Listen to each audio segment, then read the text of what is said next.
Hey everybody, it's Gomedex, and welcome back to another Ravnica Allegiance Premier Draft.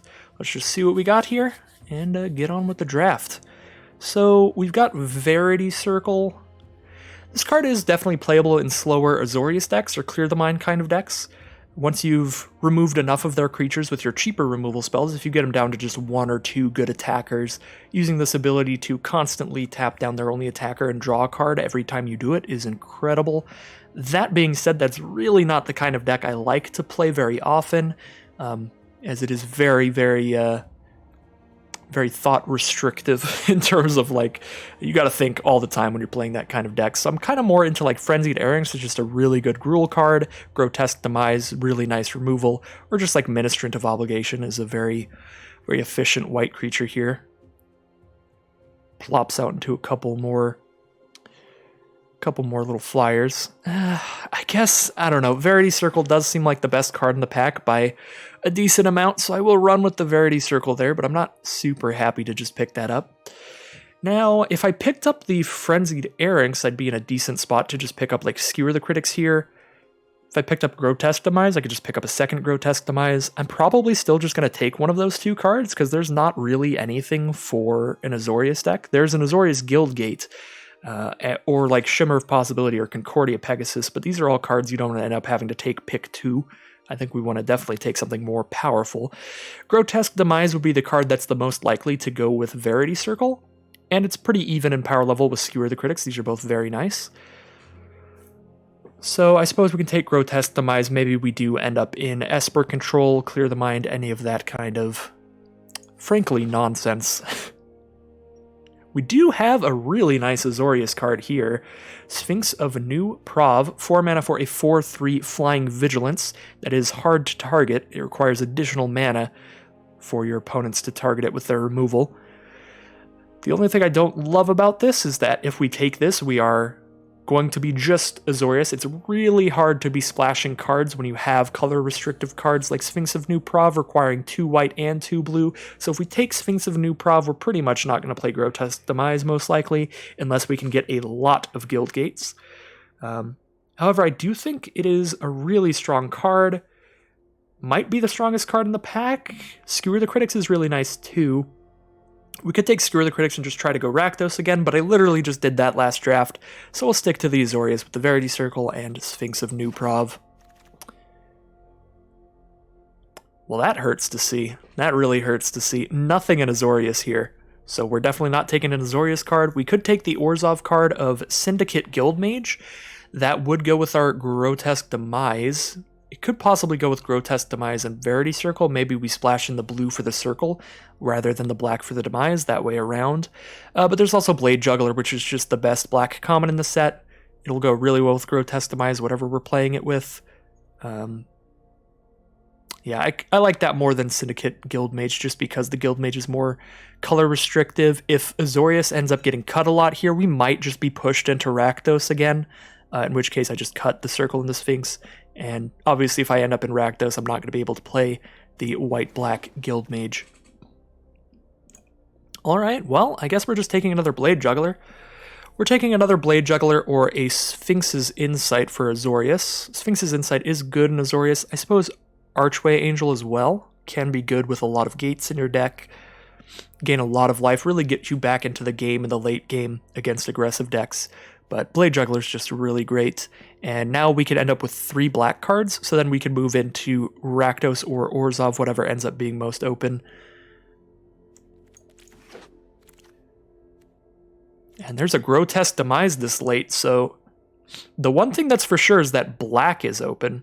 I definitely feel like Rakdos is more open than Orzhov, so we might be moving back into the same strategy as last time, because there's really no good white cards here, but there's 2 good black cards, Rakdos Trumpeter and Grotesque Demise. Grotesque Demise, definitely the better of the 2, and a good Rakdos card of Footlight Fiend. These are all great, but I will take the Grotesque Demise first.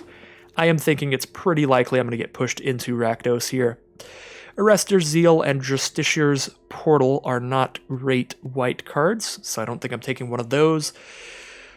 We could try to do the Clear the Mind deck, but that's not a deck that I love drafting. You have to be really good at drafting the deck to draft a good build of it, and I'm not super confident in it, and it's not a deck I enjoy playing anyway. so I don't think I'm taking Clear the Mind. It is it is the deck for Verity Circle, though. Clear the Mind and Verity Circle go into a very similar deck. I think I'm taking just an Azorius Guildgate or a Get the Points.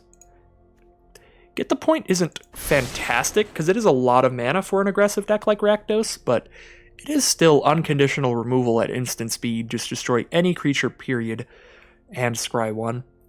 So it's certainly fine.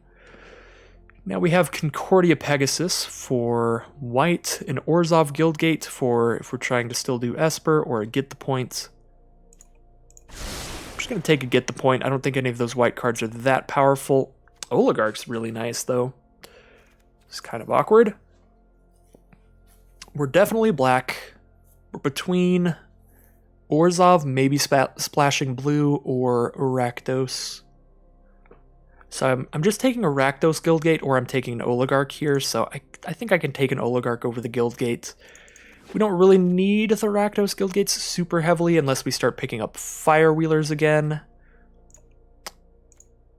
Now I'll take a Pegasus for the Orzhov deck over the Locket for the Rakdos deck. I don't love Lockets in Rakdos just because Rakdos tends to be aggressive enough that you don't want to be spending 3 mana on a mana rock.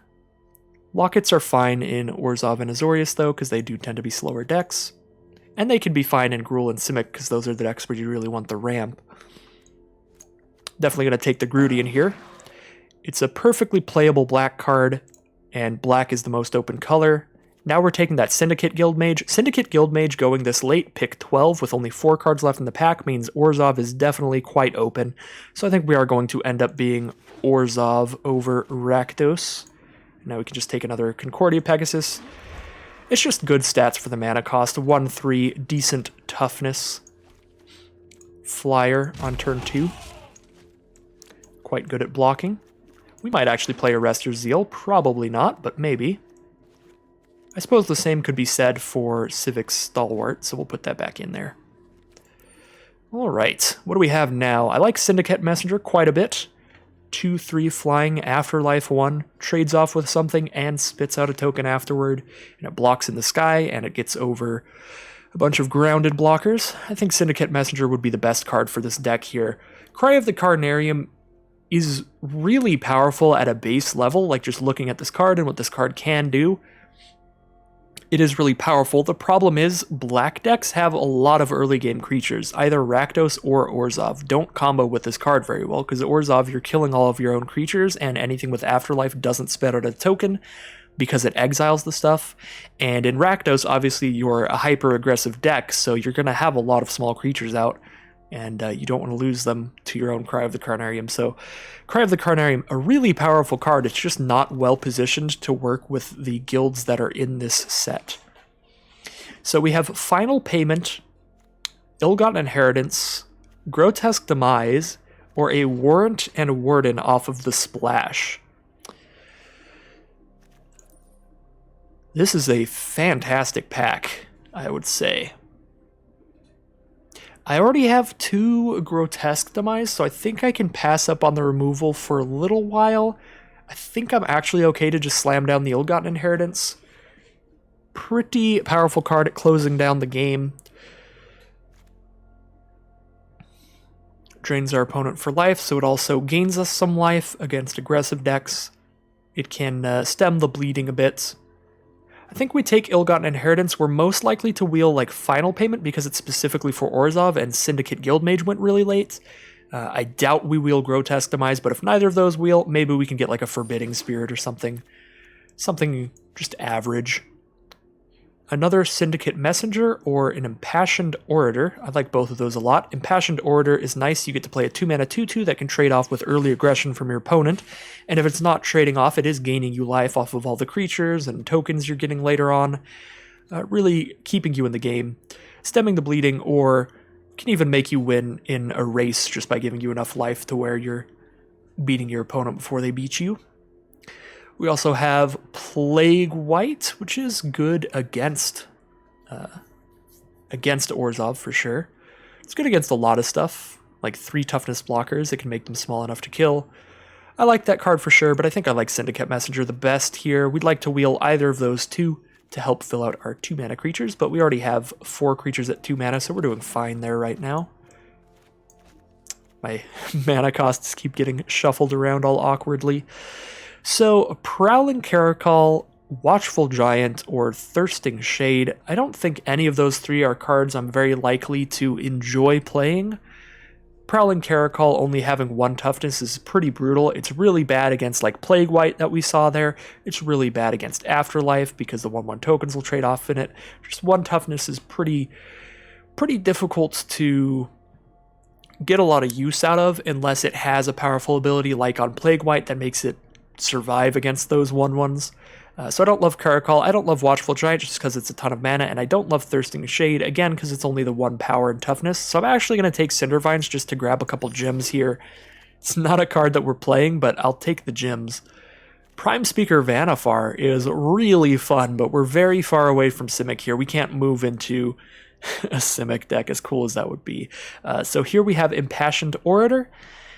I've already done my whole spiel on the card. I do like it. Trading early and then gaining life later, or Consigned to the Pit. It is removal, but it's really expensive removal. But it's good at closing out the game because you get rid of one of their blockers and do 2 damage to them. I think I'm just going to go with the Impassioned Orator here. I like having a lot of 2-drops to be able to curve into the Blade Jugglers on turn 3. Make sure I'm triggering the Spectacle by damaging our opponent with something like this. Sending in. So I'll take the Orator there. Emergency Powers. Wow, there's all kinds of just weird, fun tools for a Clear the Mind deck running around here, but I am not the drafter to go for that.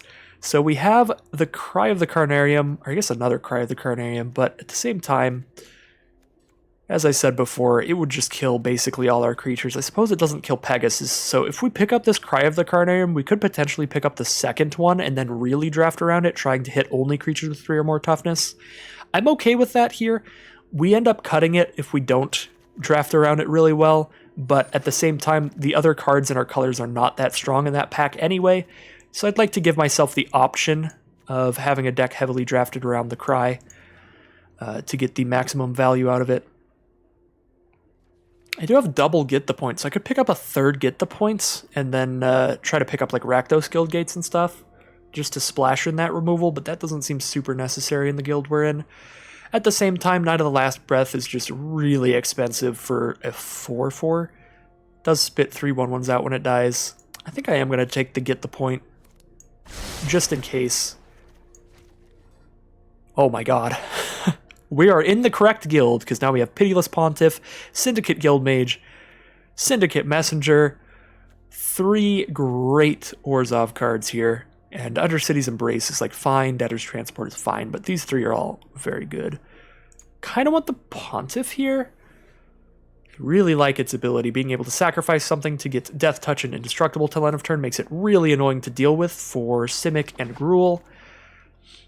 Their large creatures just have a really hard time attacking into this, especially if you can get multiple cards like Imperious Oligarch that are early Afterlife creatures that give you multiple creatures to sacrifice to them. Here I'm going to take Civic Stalwart because I don't think, with the way my deck is going, I don't think I'm going to end up splashing Verity Circle. I suppose if I end up being like a Cry of the Carnarium deck I would, but I'm definitely looking more aggressive now with a lot of creatures in here. Did not wheel the Orzhov removal out of this pack, which is a little sad, but we can still take a Forbidding Spirit. 3 mana, 3/3, just solid stats for its cost, and it gives you the additional ability of slowing down your opponent, so if you're in a race, just forcing them to not attack for a turn can be okay. Spire Mangler's fine too, but as I've said before, I don't love the 1 toughness creatures just because they're not great against Afterlife. Even if they have flying, so do the Afterlife tokens. So not in love with Spire Mangler there. Here I'll take Plague White. I'm not in Rakdos, so I'm never going to be able to pump the Trumpeter, which is half of the power of the card. The other half of the power of the card is being able to trigger your early Spectacles, which I suppose is fine with Blade Juggler. We do have a couple cards with Spectacle we want to trigger early, but I think generally we don't have a ton, and it just won't combo super well. So Consigned to the Pit super late is nice. We will end up playing that, I think. I don't think I'll play Catacomb Crocodile, but we only have 22 cards right now, so we may as well keep it in the main deck. Just cut it whenever we get something to replace it. And I do get a Rakdos Locket. Oh my god, we just get rewarded. So Kaya Orzhov Usurper doesn't do a whole ton actually in limited, so we might not actually draft her. 3 mana for a 3 loyalty planeswalker, +1 to exile 2 cards from a single graveyard and gain 2 life if at least one creature was exiled this way. So I guess she's good against other black decks with Dead Revels. She seems like a really nice sideboard card, but we can't sideboard in this format. It's all best of 1 games, so Final Payment might actually just be better than Kaya, which is sad. But the ultimate also deal damage to a player equal to the number of cards they own in exile, and you gain that much life. I suppose it does kill your opponent over time unless they deal with her. I'm going to take the Kaya. The crueler the opponent. Mainly just because you don't often get chances to play with Planeswalkers. I think Final Payment is probably the best pick out of that pack.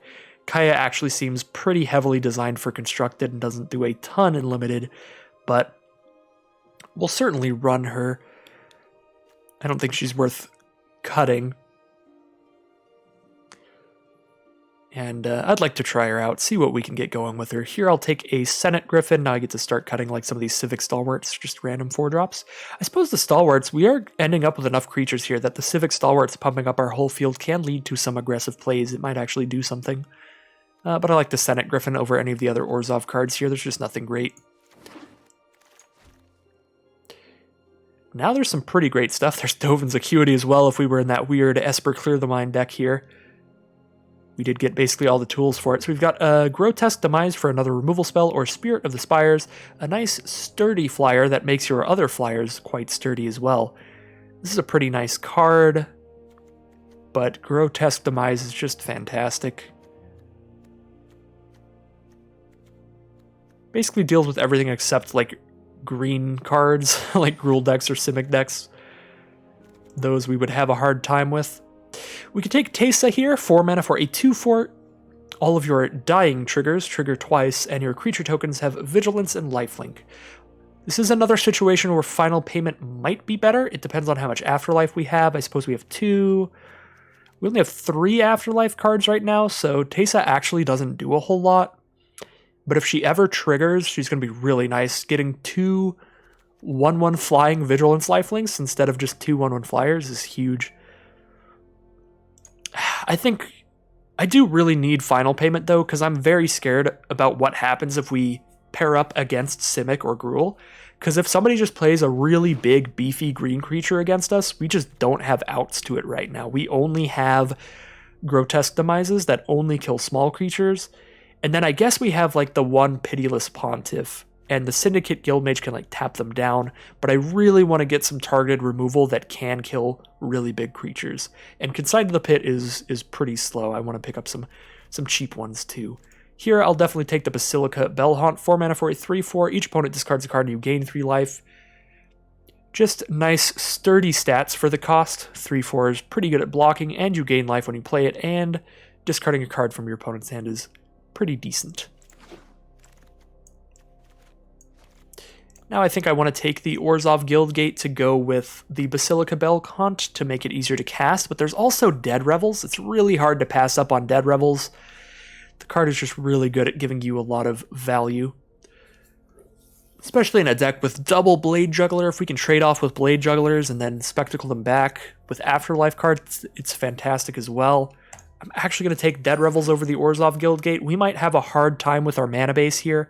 Definitely going to take Oligarch here. Definitely want more Afterlife creatures to work with our Pontiff and to work with Dead Revels. Those are both great. I am taking it over Spirit of the Spires, which I did say is pretty good, but I think Oligarch is better in our deck right now. Grasping Thrall is beautiful, fantastic, perfect, exactly what we want. I am taking it over Consigned to the Pit, and I do only have 2 removal spells that can kill any creature, just Final Payment and Consigned to the Pit. But as I said before, this one's really expensive. If this were Final Payment instead, I think we'd take Final Payment over Grasping Thrall, but Grasping Thrall is just really good. And there's another Final Payment. I'll scoop that up real easily. Happy to see that. And I wish this were an Orzhov Guildgate, because I don't really want to play another Concordia Pegasus or a Debtor's Transport. I'm going to scoop up the Transport, though, because I already have double Pegasus. Now we're just going to have a bunch of packs where I wish that the gates were Orzhov Guildgates, because there's just nothing in the other colors. And unfortunately, looks like we're going to end up with no mana fixing in this deck. That could come back to bite us.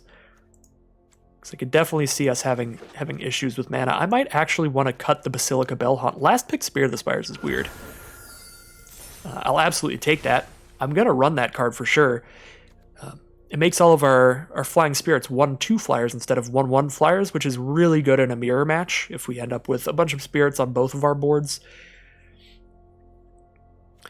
That will be wonderful. So I'm not going to play Thirsting Shade. I don't think I'm going to play Arrester's Zeal. I got to cut 8 more cards. I kind of want to cut Bellhaunt just because we don't have any guild gates to fix the mana for it. So if we stumble on our mana for Bellhaunt at all, which it's very likely that we will, because we need exactly white, white, black, black, then not having this card till like turn 7 or something makes it way weaker. To just not have that early blocker gaining us some life, getting us back into the game in that way. So I think I'm going to cut the Bellhaunt. Kind of want to cut the Stalwarts. So I'll throw those out for now. Maybe the Senate Griffin. Blade Juggler, we always want to play that on turn 3. Catacomb Crocodile, we're not going to play. What else are we cutting here? Probably some 2-mana creatures. Our curve is really weird. We've got a ton at 2 mana, but I do love having a lot of stuff at 2 mana to curve into the Blade Juggler. I kind of want to cut the 2 Pegasus because they're the lowest power creature. We're actually looking to be a pretty aggressive Orzhov deck here. Get in with some 2 power 2 drops, some 3 power 3 drops that draw us a card, or just the regular 3 power 3 drop, and then just remove our opponent's early blockers with triple Grotesque Demise, 2 Final Payment. And then everything that we're trading with, we pick it back up with Dead Revels, play it again. We play the Ill-Gotten Inheritance as a finisher to finish off the final few points of damage. It's definitely a real aggressive Orzhov deck. Orzhov decks are usually a lot more mid-rangey than this, but I like the looks of this. So we have one more cut to make if I want to run 17 lands, but I kind of think I'm okay to run 16. Let's see how many our curve is. Average 3.3. We might still want 17 if our average curve is 3.3, or average cost. But I do have a ton of 2 mana cards, so I'll have plenty to play even if I'm stuck on 2. Especially if I'm stuck on 3, I have most of my cards. And Dead Revels is essentially a 2-drop in a deck with as many early game creatures as this one. Yeah, I'm going to cut down and just run a 16 land deck here. Let's see how our color distribution is. I think we're probably just going to run an even split between white and black. 14 white, 18 black. So we definitely have more black. 4 more black symbols than white symbols, but we've got a double white symbol on Forbidding Spirit. We need 2 white mana to cast that. Most of our 2-drops we want both of our colors for. Oligarch, Pontiff, and Guild Mage.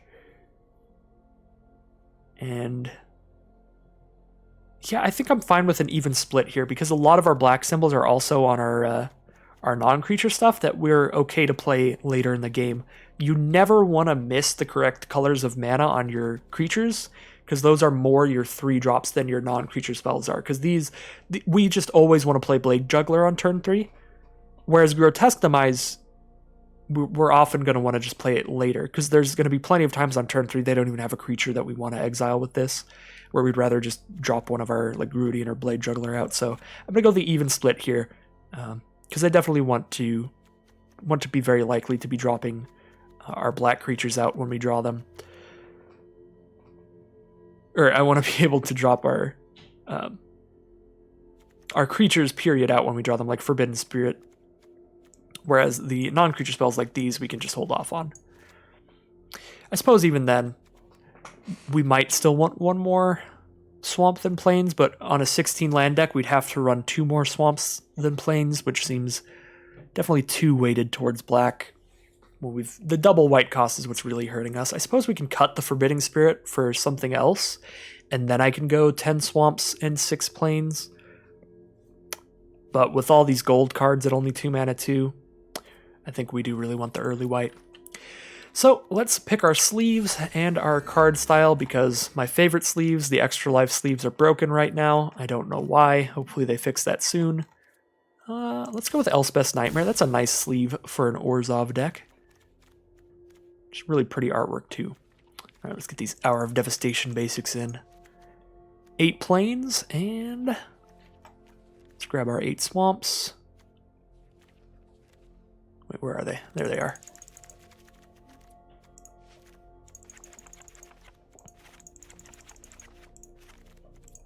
I accidentally cut a plains there when I threw my swamps in. Alright, there we go. There's our aggressive Orzhov deck. Kind of weird. Definitely not as control-y or even mid-rangey as I would expect from Orzhov. We've got a very low curve. I like the build. I like the looks of it.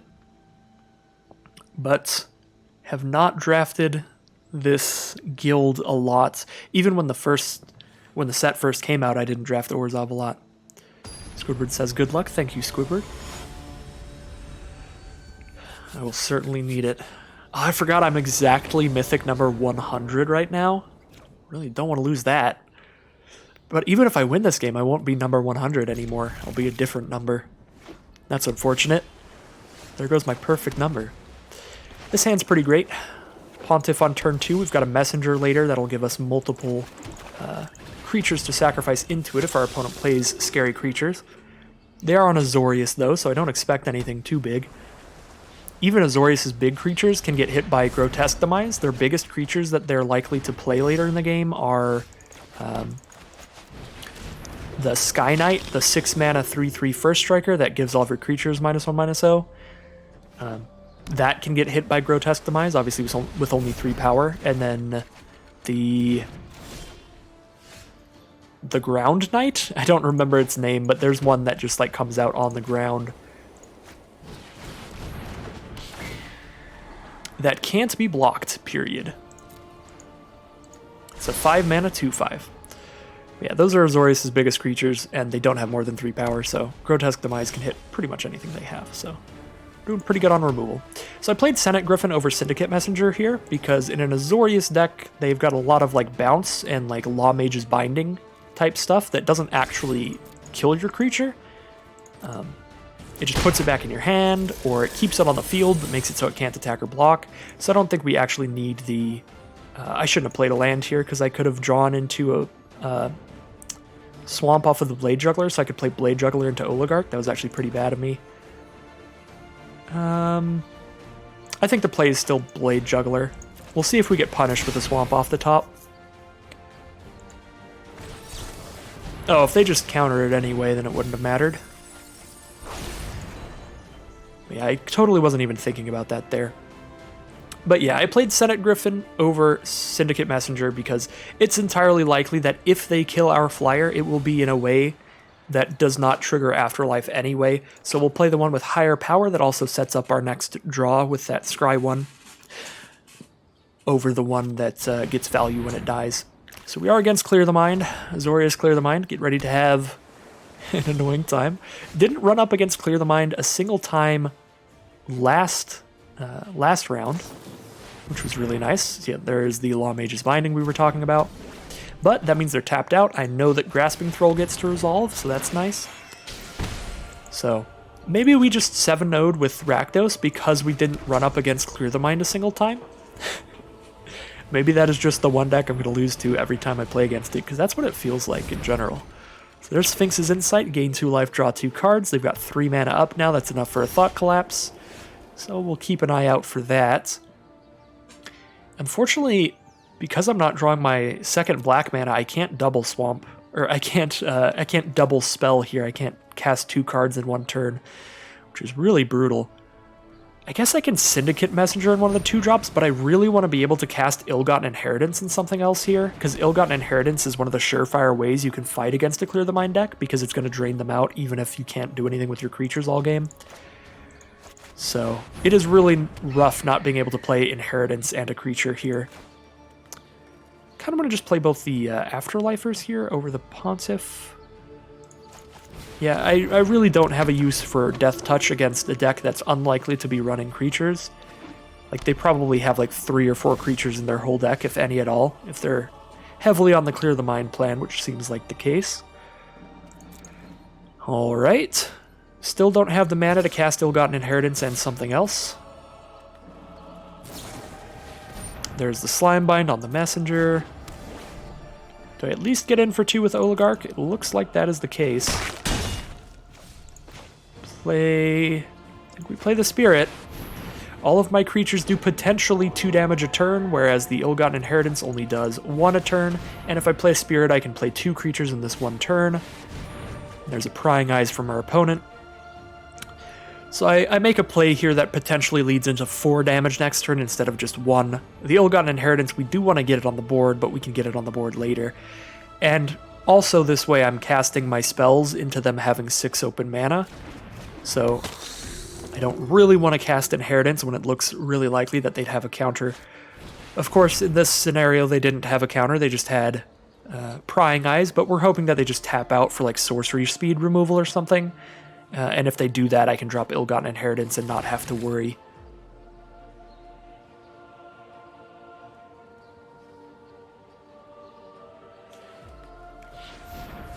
So let's see how much they tap here. I would love for them to tap enough mana to where they only have like 2 up or something, but maybe they're just playing the Locket. I suppose that's fine too. I do get in for 6 if they don't do anything. If they just hold up a counterspell, I'm also in a good position. I do like having the Pitiless Pontiff to sacrifice my Afterlife creatures when they start putting stuff like Slimebind on them, so I can even just turn them into spirits. Nothing there. I don't love that they could have a counterspell here for my Ill-Gotten Inheritance, but they have 4, 5, 6, 7, 8, 9. They have 10 mana. I don't think they're ever not going to be able to hold up 3 if they have a counter. So it looks like no counterspell from our opponent. I love that. That means Ill-Gotten Inheritance is on the board. Not only do they have to deal with all of my creatures, they now have to deal with an enchantment, which is quite a bit harder to deal with. Most decks are going to run tons of removal to deal with creatures, but when it comes to enchantments, that's a different game entirely. So now we have a way to even if they just totally take over this game. Oh, well, this is fine. I guess they get our Pontiff and that's it.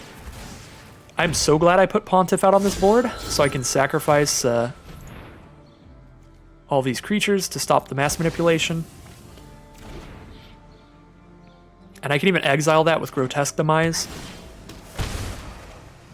Pontiff was so clutch there. Kaya's really good here, too.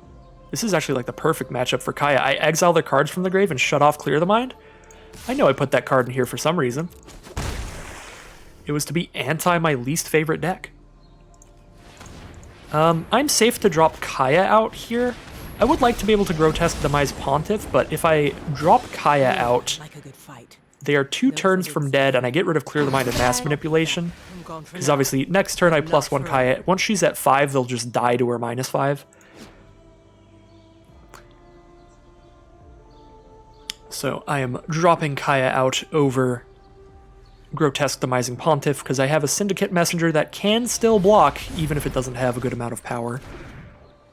So I can protect Kaya, and Kaya, similar to Ill-Gotten Inheritance, because she's not a creature, is the most likely kind of threat to kill my opponent, because they're much less likely to have ways to deal with her than anything else. And a lot of these Clear the Mind decks also don't really have a way to win outside of like that mass manipulation. I wouldn't expect them to have tons of ways to put creatures on the board, because a lot of the Clear the Mind deck's game plan is to mill you out by just repeatedly Clear the Minding while you just draw your whole deck.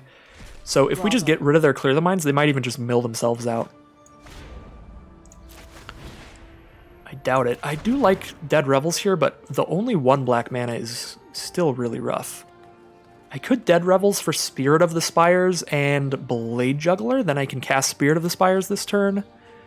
I don't get to get in it for any damage here, but I could sacrifice Ill-Gotten Inheritance if I'm not paying any mana, but that's just for 4 damage. I don't think we want to do that. Let's Dead Revels for Spirit for sure, because we can cast it immediately, but after that, I think we want the Blade Juggler, draw the card off of it. They may have another counterspell here, but they have to deal with our stuff on board to get to Kaya, or they'll die to Kaya's ultimate.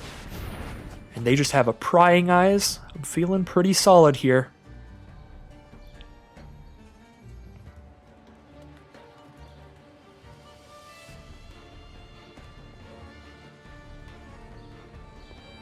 Apparently they did not just draw 4 lands, because they are taking some time on the discards. Discard a land and a Quench. Makes sense, Quench is Not really going to help them right now. They need things to deal with what is on the board immediately. Because I currently do 3 damage with Kaya and 4 more damage with Ill-Gotten Inheritance sacrificing.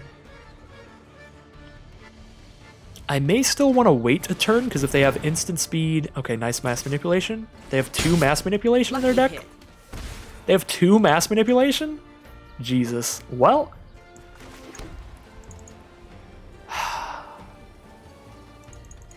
That really sucks. I should not have played the land because I could Blade Juggler into another land, but I feel like I'm Grotesque Demising over Blade Jugglering so I can get Kaya going. We're definitely getting rid of that mass manipulation so they can't clear the mind for it again. Am I? Well done. Even if they have like 3 clear the minds in their deck. They have 15 cards, I have 18. We might be on the mill plan now. So, I kind of want to Grotesque Demise. They're tapped out right now, so I could Grotesque Demise Pitiless Pontiff to stop them from sacrificing the Syndicate Messenger and getting a flyer. They're also just dead to Ill-Gotten Inheritance. They're not just dead to Kaya, they're dead to Ill-Gotten too. Alright, I'm going to Grotesque Demise Pitiless Pontiff while they don't have the mana for it to stop them from getting another 1/1 flyer out of the Syndicate Messenger. Actually, yeah, I was going to say...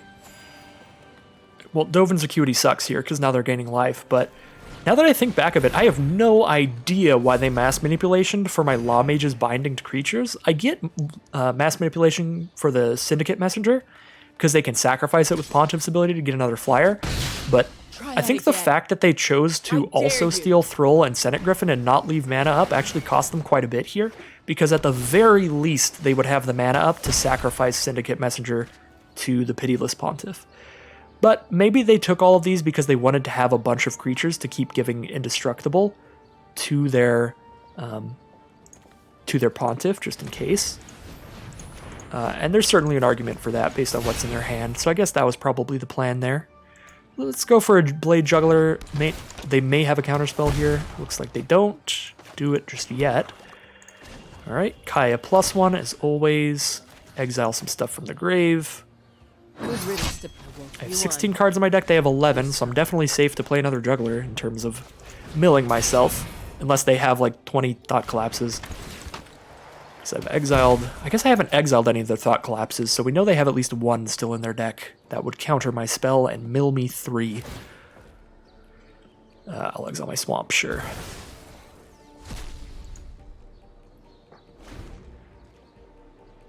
So they're probably pretty firmly on the Acuity plan here to gain life.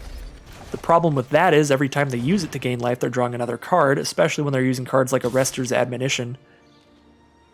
So Kaya's down to 1. You call that an attack?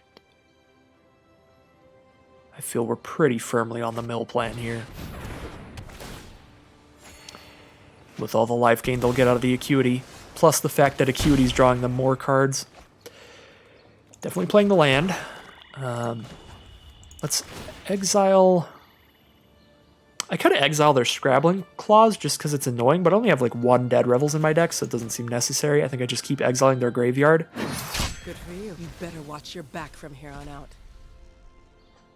So, 14 cards to their 8. I think I still go for another Blade Juggler here. What do we get? Another land. Well, I'm definitely going to end up final paymenting the Spirit of the Spires. I could final payment Syndicate Messenger so they don't have a 4 toughness blocker here. I could also try to final payment Spirit of the Spires in response to them blocking, because that will put Syndicate Messenger down to 3 toughness instead of 4, because the Spirit is adding to their toughness. I'm going to send in an attack here. We're really hoping that they haven't redrawn their Thought Collapse, because we really want to kill that Spirit of the Spires. Because if we don't kill Spirit of the Spires, Kaya is going to die. So that is rough. But this is all we got here. They're not going to counter an Oligarch. So if they have it, they have it. And they do have the Thought Collapse. Down to 10 cards in library against their 8, so we're currently still not losing to mill. Here's an oligarch.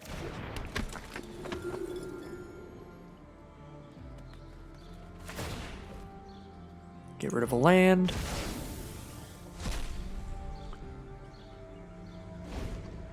I wonder what's still in my deck at this point. I guess I have Consigned to the Pit would be pretty good. Clear their creature out and do some damage to them. Grotesque Demise would also kill it. Final Payment would kill it. Actually, still quite a bit of removal in our deck. So Arrester's Admonition on Blade Juggler. So we're basically all in on them only having 2 Clear the Minds. If they have a 3rd Clear the Mind, that'll be pretty bad. If they have 4 Clear the Minds, then that is disastrous. If they only have 1 more Clear the Mind, they shuffle their grave back in 1 more time and they don't mill out for a little while. But if they have 2 more Clear the Minds in their deck, then they can keep looping those 2 Clear the Minds and never mill out. So we're really hoping that they only drafted like 3 Clear the Minds, which even that seems pretty overkill in general. Like literally against unless you are literally against Kaya, I think 3 Clear the Minds is kind of overkill. So I'm really hoping they don't have that. So we're dropping Syndicate Messenger. There's a Thought Collapse. Oh my god. They have 5 cards. We have 6. If they have 1 more Clear the Mind, they're gonna win the mill game.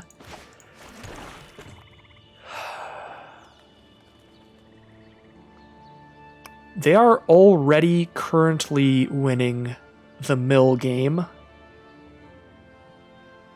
Or that's not what I meant to say. They're not going to be winning the mill game even if I Blade Juggler here, because then it'll be 5-5. And they draw before me. So I can Blade Juggler here. Because if I'm losing to mill, I'm losing to mill whether or not I cast Blade Juggler. Unless they have 3 Thought Collapses. I guess that is literally the one thing I didn't think of, which is unfortunate.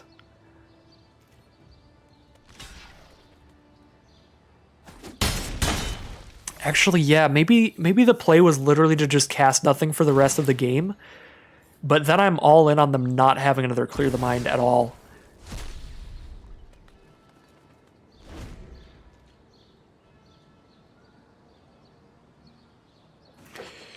So I think we were just in a position there where we needed them to not have 3 Clear the Minds or 3 Thought Collapses, and they had 3 Clear the Minds, so that sucks. Final Payment could be lethal if they don't have 4 Thought Collapses. I guess it's not quite lethal. We're hitting for 5 here, or we're hitting for 2 here.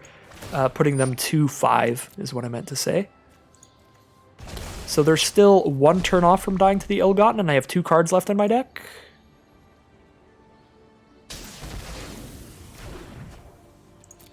All right, if I sneak 2 damage in here,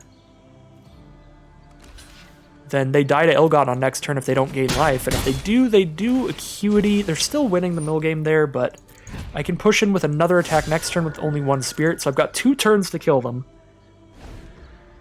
Oh boy.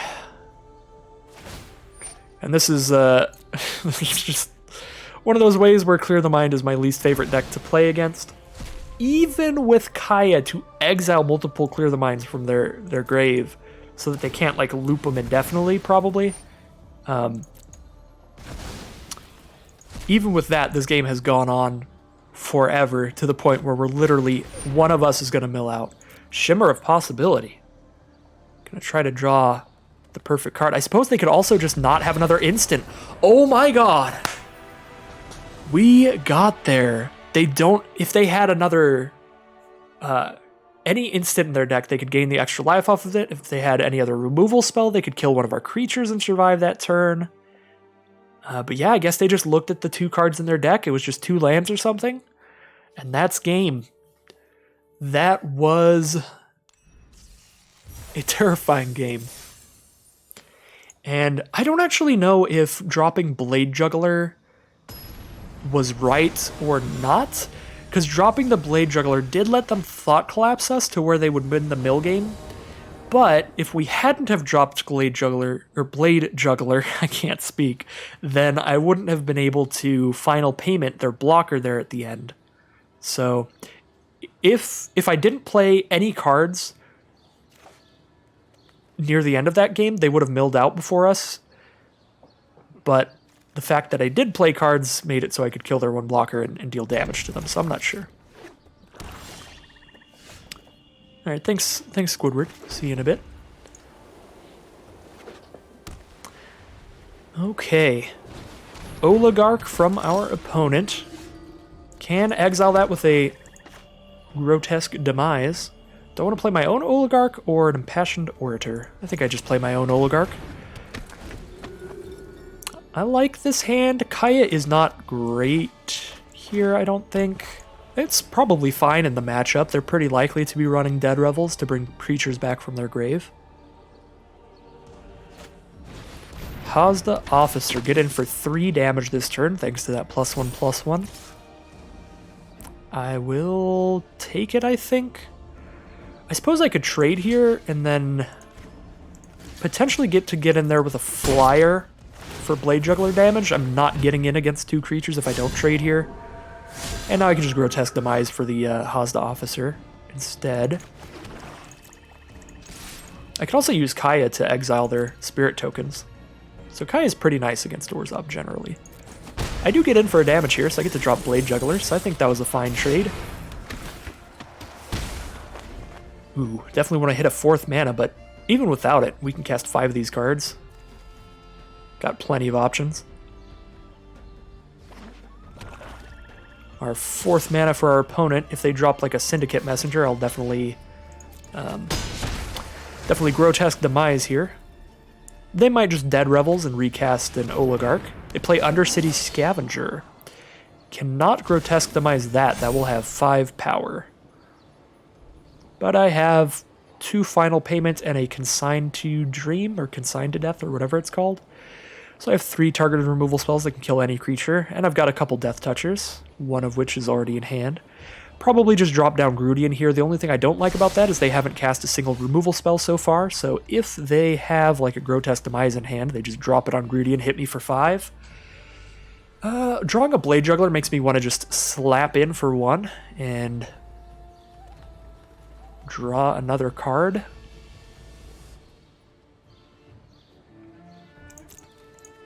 Yeah, I'm going to go for that. I'll be taking a lot of damage by doing that, but Kaya eventually will give me a lot of life gain. Impassioned Orator as well could. I have drawn the Final Payment, so I love that. Don't love not having a 4th mana yet, though, but still overall having a good time on this side of the board.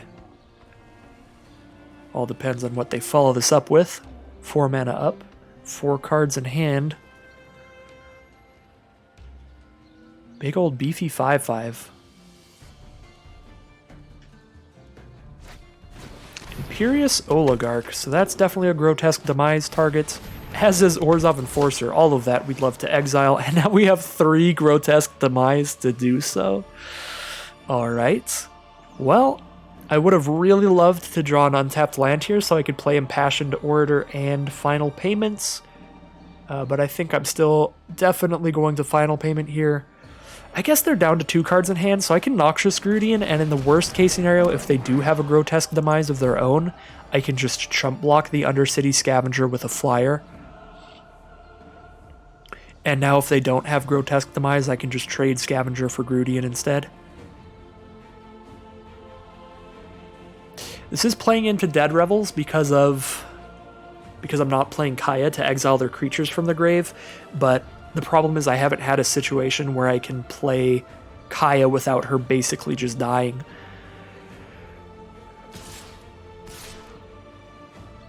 So they don't send in the Scavenger. That definitely makes me feel that they do not have removal. I'll just take the 3, because I'll be gaining 2 life a turn off of Kaya. If they don't put anything else on this board, I think I just drop Kaya and start exiling their graveyard. Shut off Dead Revels. No way. The drill bit to make me discard Kaya. They could just want to make me discard a Grotesque Demise, but they'll see that I have 4 removal spells here, so I don't think that that happens.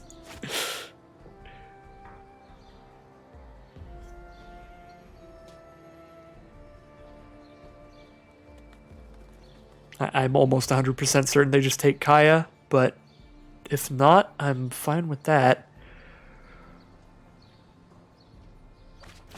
Oh my god. Yeah, I was going to say, Kaya is easily my favorite card in hand right now. I suppose them taking Final Payment does play around me drawing a land very well, and they somehow knew. They were omnipotent. They knew land's coming up next, so I can't just go Orator and Final Payment as much as I would love to. Well, I will start gaining some life then, because I'm getting pretty scared. And also, shut off Dead Rebels. Now they have no creatures in grave to bring back if they have that going on. Feeling pretty good now. Now I'm sitting here with a Planeswalker out, unless they have a removal to kill a Planeswalker, and that's why they didn't drill bit her. Even just exiling the 2 cards and gaining some life, that's an okay amount of value for the Kaya. And if they just keep attacking my face, I'm really in love with Kaya here.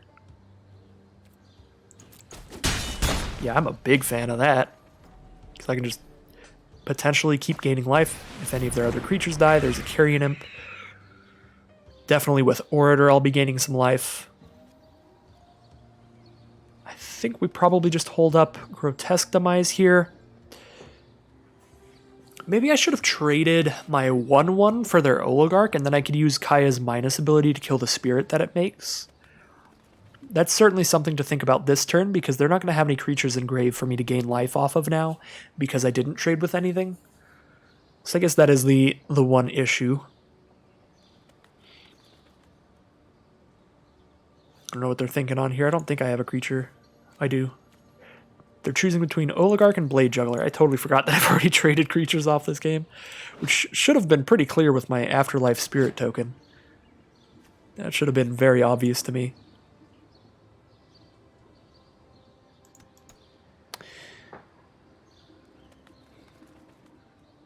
I don't know what's going on with the Carrion Imp here. Maybe my internet died or something. Looks like the stream's still going. Maybe their internet died. What do you have, opponent?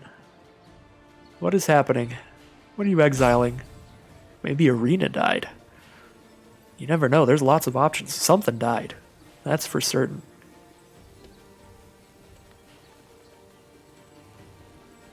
I guess it was their internet.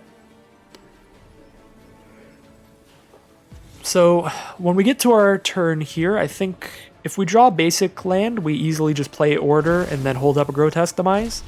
But if not... Ooh, Ill-Gotten Inheritance? We're probably just holding up Grotesque Demise here. I don't think Ill-Gotten Inheritance is all that great. I think I want to gain the life here. I don't love not being able to Dead Rebels back my Oligarch, but I'm really low on life. Just you wait. So we'll go up to 10, hold up a Grotesque Demise, pass the turn. We might actually have to hit their flyer with Grotesque Demise. This also puts Kaya up to 5 loyalty, so she's at enough loyalty where she's got a sturdy amount of health to start using the -1 on their spirit tokens if we make some trades here. So I think I'm up for that too. If they attack with Oligarch, I'm definitely trading my token for Oligarch. Alright, so let's... I like blocking there. Everything else is going to hit my face. I have triple Grotesque Demise. So I think I just take 1 and kill Carrion Imp.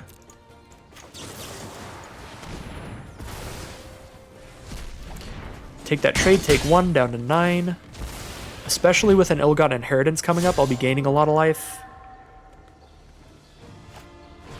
And a Grasping Thrall from our opponent. I do not like that at all. I guess I'll have to Grotesque Demise that. I love drawing the land. Now I can Order and hold up Grotesque Demise. We're 100% killing their flyer. And I'm actually going to Grotesque Demise before combat here, or before I pass the turn, in case they draw Arrester's Zeal. That's a 1-mana instant to give +2/+2 until end of turn. Highly doubt that they're running it, but just on the off chance, I don't see any play they could possibly make where I'd want to Grotesque Demise something else here. Because there's just like no haste creatures in black or white. So I'll take the 1 down to 6. But I'm going to have life gain from Ill-Gotten Inheritance and Senate Griffin. Guildmage being able to do 2 damage to me a turn is pretty threatening, so I'm probably going to Grotesque Demise that. I can Grotesque Demise and play an Oligarch here. Oligarch gains a life immediately. Kaya gains a life, getting rid of the Oligarch in their grave. I am sitting quite pretty here, I think. Am I And I'm going to Grotesque Demise before they untap, so they can't use the ability, and I'm pretty sure I'm firmly stabilizing at this point. So I'm about to have a Planeswalker and an Ill-Gotten Inheritance, and I'm about to have a Planeswalker that has enough loyalty to ultimate and still survive, and the ultimate's going to deal 7 and gain 7. Was it twice the number? No, it's equal to the number. Okay, so it's just 7. Yeah, I'm feeling really well here. Now I just drop Ill-Gotten Inheritance. Just +1 for nothing. Bye-bye. And pass turn. Got several cards that are going to just take over this game the longer it goes.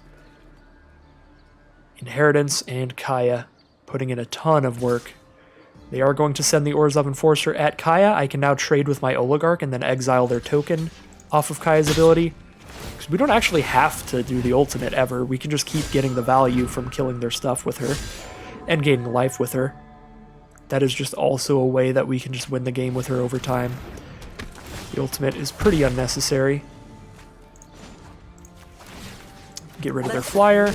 I get to start poking in with my own. And I get to play a Senate Griffin and start poking in with that as well. Kind of want to just hold on to the Syndicate Guild Mage, just in case they're running Kaya's Wrath. I don't want to just get absolutely slammed by that, and the Guild Mage doesn't make my position really all that much better. It's a pretty similar board state with or without Guild Mage. So I'll just play the flyer to get more aggressive, put a quicker clock on my opponent. But other than that, I'm not going to play into a Kaya's Wrath. Consign to the pit to get rid of my Death Toucher. I'll double block with Blade Juggler and Orator here. I've got other ways to gain life, Kaya and Ill-Gotten Inheritance. So I'll do that and take 1. This seems super fine. Then I gain a life off Inheritance. Exile Orzhov Enforcer and their Undercity Scavenger, gain the life there. And I can actually just let their Enforcer hit Kaya if they want to, because she'll still be at 5. Yeah, we're all set. Pretty scary start, kind of a rough start in terms of just how quick our opponent was coming out and bashing us, but we really stabilized here. Ill-Gotten plus Kaya, putting in a lot of work. Kaya especially. I was unsure about the Kaya when I took Kaya over Final Payment, but then we wheeled the Final Payment, I think, anyway. So that was just beautiful all around. Don't like them having Knight of the Last Breath, but now I think I just... I just hold my 1/1 back to chump block that, and then I'll start using Syndicate Guild Mage's ability. I suppose I am playing into a Kaya's Wrath now by doing that, but that's fine. You're not well, am I? So I could have, because I only gain 2 life no matter how many creatures I exile, and I'm exiling up to 2 cards each time, I could have chosen to exile only one of their creatures last turn. That might have been better, but I feel like Dead Revels is quite a good card, and it's at common, so I just really wanted to play around that, make sure that they couldn't bring anything back. Sending everything at Kaya. Oh yeah, I guess the ultimate just kills them now. That is true. Sure, I'll let her take the 1, and then I can still just ultimate her and use Ill-Gotten Inheritance, and that's still you have to do better than that. Very lethal. I can actually even just attack, so I'm not even... Yeah, no cards in hand. No cards in hand, ultimate for the win. Kaya does her thing. I was actually just not paying attention or concerned at all about ever using the ultimate. Just because of how much she was putting me in a fantastic board state without it. So I didn't even realize that it would have been lethal in the next turn until my opponent tried to hit her with it. So that was pretty insane. That was really nice stuff from Kaya. 2 wins and no losses. Let's head into our 3rd round here and see how long I can keep this up. Certainly going great so far.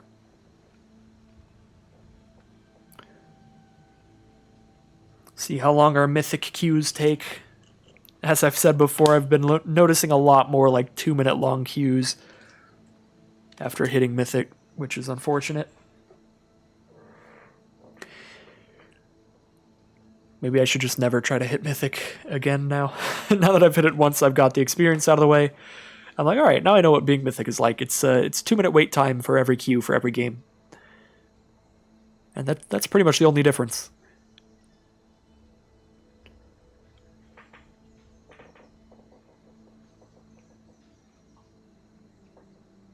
Well, I'm definitely going to edit this video before I upload this one, because those queues. Alright, here we are in Game 3, 2-0 so far, with our nice aggressive Orzhov deck, with the one of Kaya really taking over last game. Hand's a little bit awkward, but I'm going to keep it because if we draw a land the next 3 turns, we can potentially turn 3 Blade Juggler. That would be quite nice. Against Gruul, I find that quite unlikely, but we'll see. I will play an Orator first here so I can gain life, but I think there's a pretty big argument for Plague White, because then if they play a 3-3 like Rebel Belt Runner this turn, I can't attack into it with a 2-2, but I could still attack into it with Plague White, because Plague White would give it -1/-1. Obviously, the way that I played worked out to my advantage, but I think Plague White first might be objectively better, just to play around my opponent playing a 3-3 that turn.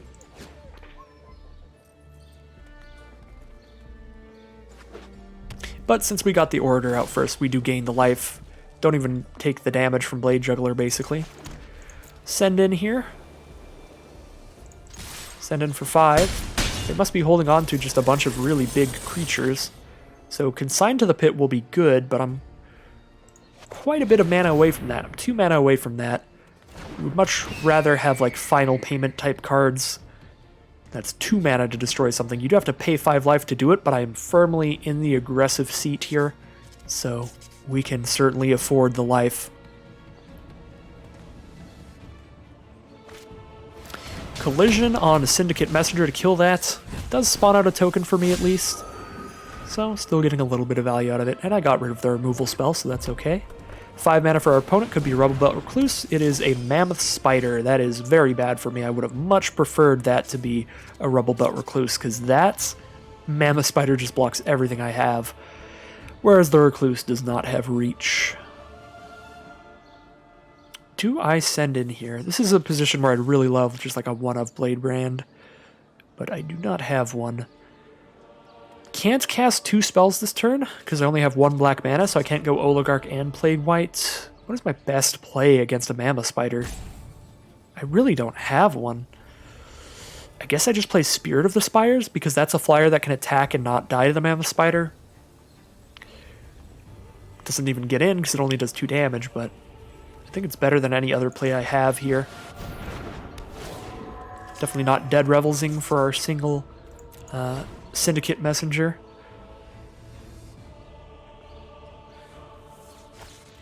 If we had another black mana, the best play there would easily be to just go wide, play Plague White and Oligarch, so we can try to go around their blockers. Even if their blockers are really good, if we can spread out our creatures, we could just like sacrifice 2 creatures to get in with the rest of them. Especially with a Dead Revels in hand, that plays into that very well. Just keep putting creatures on this board. I suppose I'll play the Oligarch before anything else, because that can potentially spit out a flyer. And flyers can be quite important against a Gruul deck. I suspect the Mammoth Spider will be their only flyer for quite some time. Looks like they are splashing in Simic, dropping a Growth Spiral, drawing a card, playing a land. I really need to hit literally just 1 more land, because Grasping Thrill is huge here. Grasping Thrill comes in as a 3/4 thanks to Spirit of the Spires, drains them for 3 life, and then I get to start attacking with Spirit and Thrill every turn. Really don't love not having the mana for it. I guess I'm just playing another Oligarch, because, again, when it dies, I get a flyer. It's not worth attacking the Oligarch into the Mammoth Spider right now, though, because I still like the 2 power for going wide later in the game. There is an Aeromunculus from our opponents. A Grotesque Demise will kill that at any point of the game, so that's pretty good. I think literally all we need to win this game is just 2 lands. If I hit 1 land, next turn I play Grasping Thrall, and then if I hit another land, I can Consign to the Pit, kill their 3/5 reach, and really get in there. But Pitiless Pontiff does put in a lot of work here. Pontiff attacks into their field super well with the ability to get Death Touch and Indestructible by sacrificing a creature. Ill-Gotten Inheritance is incredibly good on this board as well, because I can't attack in super well here, except with Pontiff. Ill-Gotten Inheritance is going to just keep hitting them for damage every turn, and if they don't block it, that's really awesome. However, if I play Ill-Gotten Inheritance, I'm not holding the mana up in case they Savage Smash to fight Pontiff, but Ill-Gotten Inheritance will also just win the game if I have it on the field, and they only have 1 card in hand, which I doubt is Savage Smash, so this would just be, they have to draw into Savage Smash. They have to just top deck it to kill Pontiff here. It could also be like Skewer the Critics or Scorchmark, any of that stuff. End-Raise Forerunners, alright, well that is a way to try to win. They basically have to just get in and go for it here. What is that? That's 15 plus 7, that's 22? Do I just take 22, really? I don't have any Death Touch, right? If I take 22, I go to 4, and then against this field... The Trample is pretty threatening.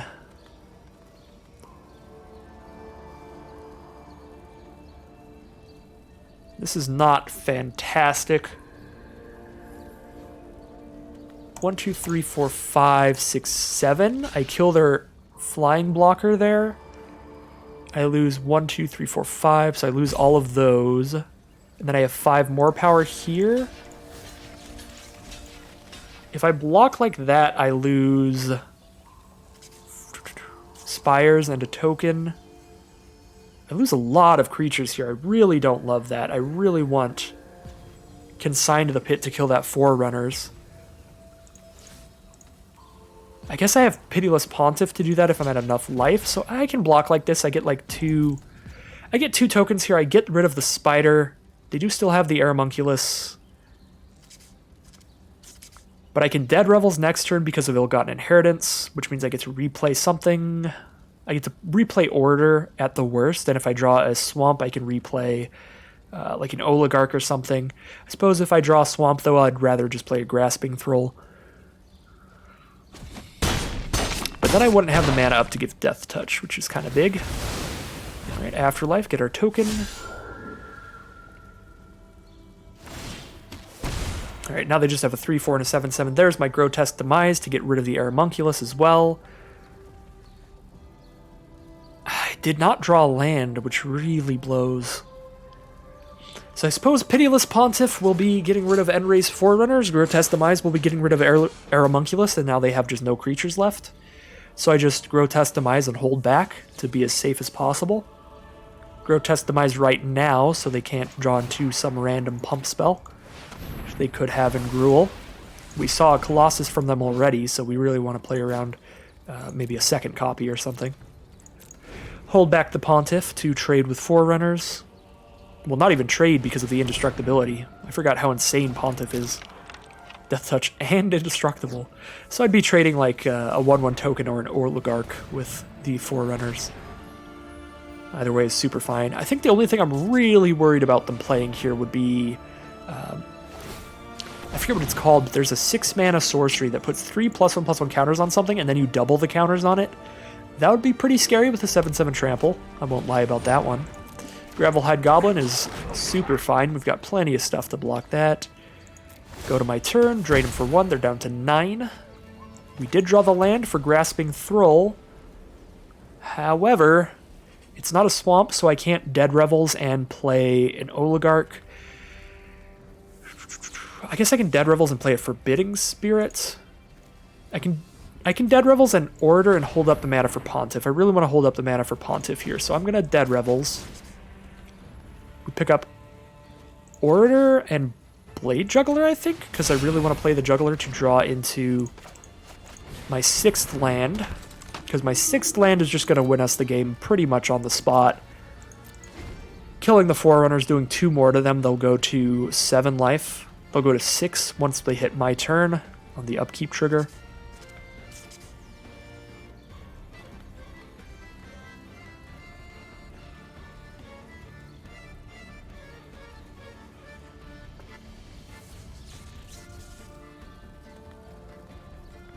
2 cards in hand for our opponent. And they are thinking it out here. If they send in with both creatures, I can only block one of them with the Death Toucher, and they have plenty of mana to pump into the Goblin to make it a big threat of its own. However, it doesn't get Trample off of the pump, I don't believe. Nope. It doesn't get Trample, so I can just chump block that with a 1/1, which is fine. Alright. This may be like a Scorch Mark from our opponent, so that in response to my ability, they can kill my Pontiff and then do 7. That would be pretty huge. But I think I actually have lethal from flyers anyway after that. Not immediately, but really quickly. I have 2 turn lethal, I think. I hit them for 3, because it goes to my turn. They take 1 from Inheritance and then 2 from the flyers. So they go down to 6, and then yeah, the turn after that, the flyers just kill them. So even if that were Scorch Mark, I think we're super fine to just make that block. Alright, opponent's down to 8 now. Grasping Thrall makes it lethal next turn if I hit a land, but I like having the Pontiff mana just to be real safe. So I can play Juggler here and have 2 mana up. And if I draw a land, I'll have 3 mana up for Grotesque Demise too. I don't think I'll be Grotesque and Demising anything. Alright, there we go. We've got the mana to pop the Ill-Gotten Inheritance. We've got the mana to cast a Consign to the Pits. They are gonna be pretty dead in multiple ways very soon. Down to 6 now. Yeah, they are dead next turn if they can't deal with my flyers or they can't kill me in any way here. If they deal with Ill-Gotten Inheritance, that saves them a lot of life. Saving 4 here. So Regenesis picking up Endrace Forerunners and Zerta Goblin. Gonna go for lethal there. And it might actually happen. Oh, that is a brutal way to end up losing this game if that is lethal. I'm going to block for as much as I can because obviously I have a lethal crackback after this. But having Enrace Forerunners cast against you twice in one game is certainly a way to lose. We can't be too sad if we end up losing the game to that because that is, that's fair. Well, I mean, it's not fair, but I mean, it's insane is what I mean to say. That's something where it's like, well, we were going to lose that game. Just period. All right, so they've got Trample. They have 7. I don't even need to do the math. We just block as well we can. 1, 2, 3, 4, 5, 6. Take 1, 2, 6.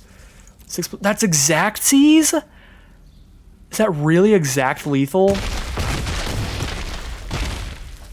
Oh my god, if I just attacked with only 1 Regenesis for lethal, that is brutal.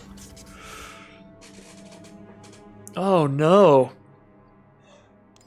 Regenesis is just never a card I'm going to play around because that card is not particularly playable. It's like a more expensive Dead Revels that never gets Spectacle. But if it happens, it happens, you know? That is sad.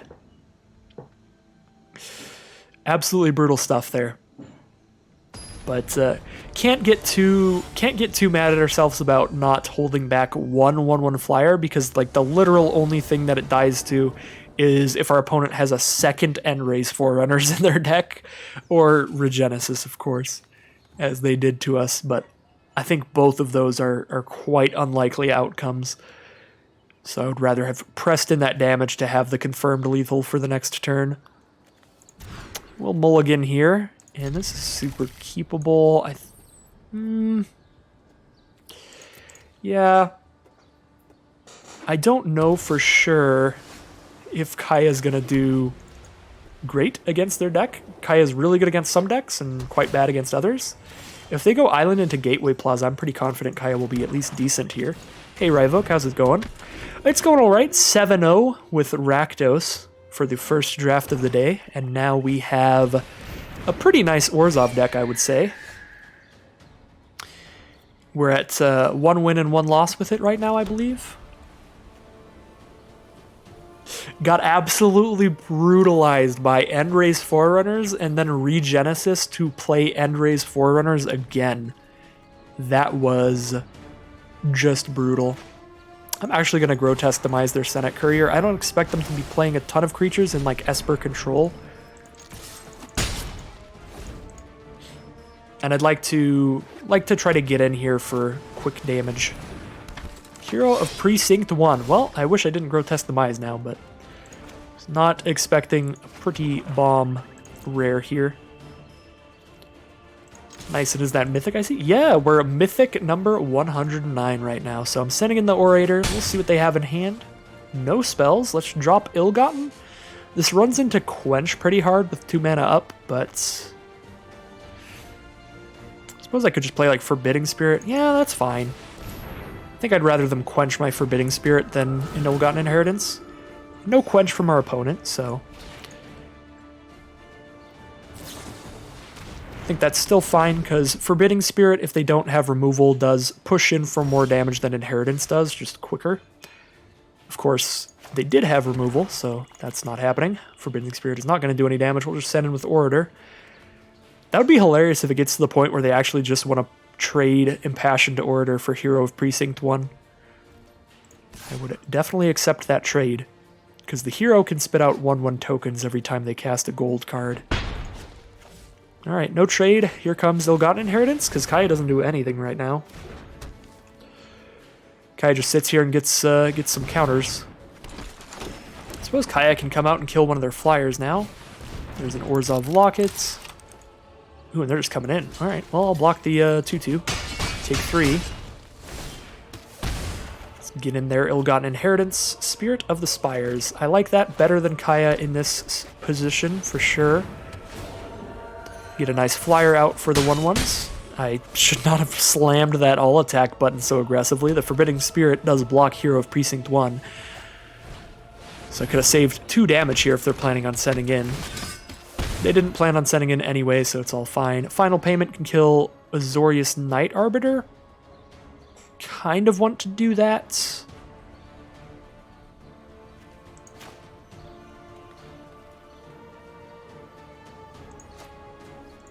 One card engrave. They'll have 2 if I kill the Night Arbiter.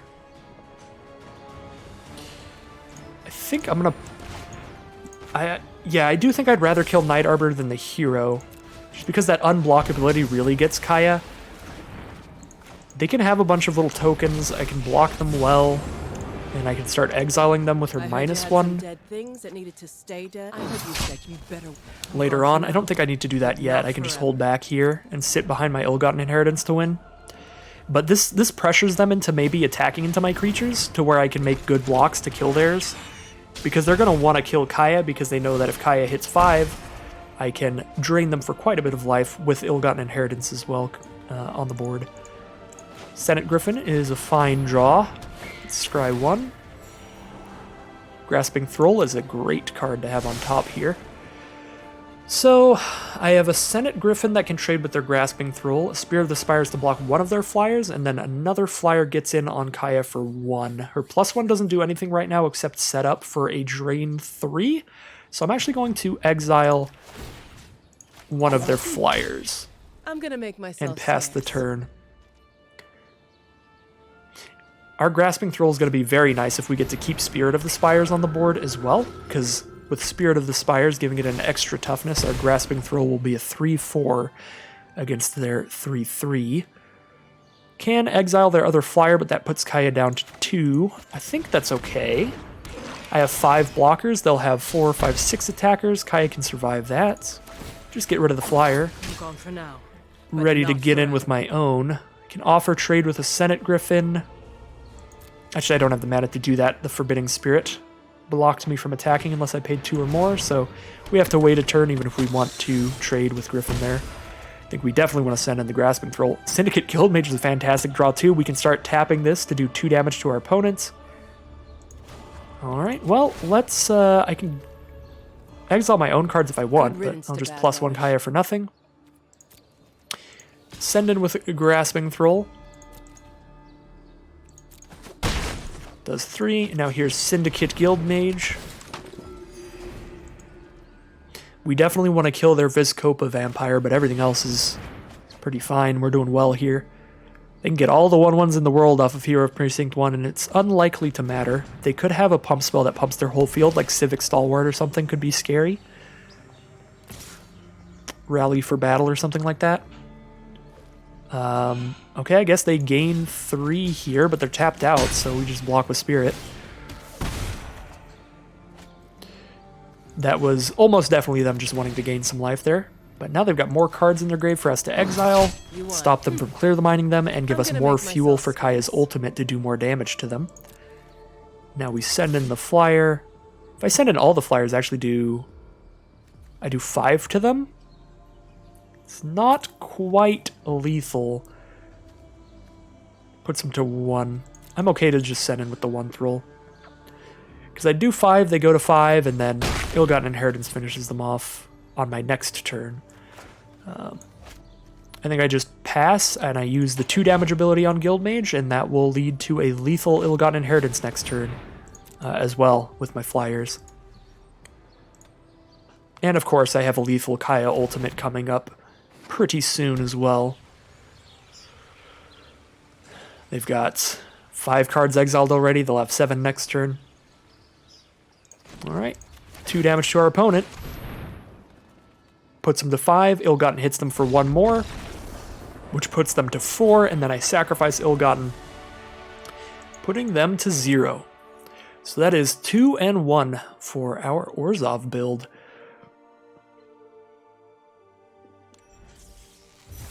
Going pretty swimmingly there. Oh, it's 3 and 1. I won another game somewhere that I just completely forgot about. All right, well, really nice run so far then. Even if I lose the next 2 rounds, we got a nice average Orzhov deck, 3 and 3. Now that I'm in the mythic level, I can definitely say I'm 100% happy with 3 and 3, because that really means that the deck is perfectly average, because I'm going to be playing against only limited players who are at least pretty good. So it's not like I'll ever get paired up against a random bronze who's like completely new to the format or anything, and maybe my bad decks make it to 3-3 or anything. I feel like if one of my decks goes 3-3 at this point, at this ranking, it's at least an average deck. And that is good enough for me. Real awkward hand here. I think we're definitely going to take the mulligan. Oh, this is worse. But actually, everything only costs 2 mana, so I'll keep it, get rid of Plague Rite, really hoping to draw a swamp. We just as equally need to hit a black source as we did with our first hand here, and I don't think I can really like mull down to 5. Here I get to play Orator, and if I hit a swamp by turn 3, I get to Blade Juggler after that. That could be good. Alright, well this is pretty sick. I'm going to play the Orator before the Pontiff, and the reason is I would much rather have a Skewer the Critics or Scorchmark get dragged out onto our Pitiless Pontiff than them use it on... Or I'd much rather have it get dragged out onto an Order than them use it on a Pitiless Pontiff. So now I have Final Payment. I kind of want to use that on the Erynx. But I also am going to have a Pontiff out. I could just play Pontiff and pass. That seems fine. They can't attack into that well because then they trade with Orator. Unless they have instant speed removal, then they could respond to my Pontiff ability, which would be very rough.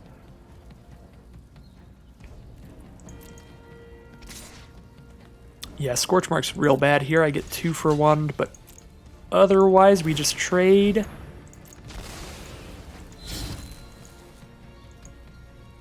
Alright. The trade has happened. Get that Erynx off the board. 5 mana for our opponent thanks to the Incubation Druid, and they drop a Nikya of the Old Ways. I can kill her with a Final Payment if I want to. And I suppose I'm not really doing anything better here. I could play Kaya. Oop, my bad. I just kicked a can. I could play Kaya and exile Frenzied Erynx from their grave to gain a couple life, and then they probably just attack Kaya with Nikya. So Kaya basically just is a fog there, which seems not great. I think I just Final Payment Nikya and attack for 2. Kind of sucks if they like riot something out. and haste me to the face, but I don't super expect that. I think in general they'd rather just throw a counter on something, but we'll see. I guess against Orzhov you're expecting tons of removal, so if they have a riot creature, they're gonna give it haste. Luckily for us, just some 2/1s. Nice small creatures that Grasping Throw can block quite well. They do put a Wrecking Beast on the top of their library, and I do not like that. 2, 3, 4, 5, 6 mana. They need 1 more mana to cast Wrecking Beast, and that last card in their hand very well could be a land. Our mana situation is getting to the point where it's going to cost us this game. We would really have loved to just have a Grasping Throw out here. Now our only options are Takaya, which is going to die to something they do, or Dead Revels for 1 creature from our grave. So we're in a really tough spot. I guess I'm going to Kaya to gain some life. Dispelling phantasm. But it does also really suck not having the second creature for the Pitiless Pontiff. And this was a situation where I probably should have actually only exiled one of their creatures, because they're playing green-red, so the only way they'd have to bring things back from the grave would be... Grotesque Demise would be a beautiful draw here. The only thing they would have to bring things back from the grave would be Regenesis, which is not very heavily played. So I should have just exiled 1 to gain 2 life, exile another 1 to gain 2 life next turn. I think I'll trade Pontiff for the Goblin here, because honestly I'm not going to have the mana to give Death Touch anytime soon, I feel. I mean, I guess I could have the... I need the mana and the creatures to sacrifice to give Death Touch. Pontiff is my only out to their Ram right now. Their Wrecking Beast. I want to call it like a Wrecking Ram or something for some reason. This is not an awesome position to be in. I think I am going to trade with the Goblin, because the Goblin can pump itself up and get in for more damage in the future. Really want to hit Grotesque Demise? Ill-Gotten Inheritance is really not what I want here. I think I'm actually just dead now then. So I go to 13 because I can now exile the Gravelhide Goblin, and then I take 3, 4, 5. I take 11. I am very, very unlikely to survive You beat me this time. more than 1 turn here, but we'll see. Definitely drop Ill-Gotten, because that is the only card I can play. I could play Dead Revels for the 2 creatures, but because of Wrecking Beast's Trample, I already just need to like top deck removal or something. So pretty sure I'm just dead. I could also Ultimate Kaya and gain 3 life next turn, so I suppose there's that. I'm gaining 4 life next turn if they don't attack Kaya. I feel like they don't attack Kaya here, because they put me to like 2 if they don't.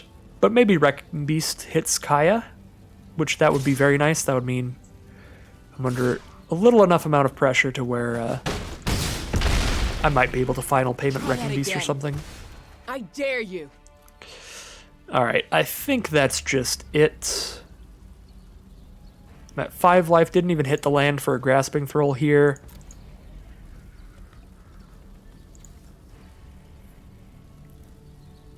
I can pick up Orator. Suppose... No, I'm just taking 5 there, so I need to play 2 blockers even if none of their creatures had Trample. I could exile 1 from my own grave, and I go to 7. So I exile a creature from my own grave, I go to 7, I then have to block Wrecking Beast with enough damage to survive Trample.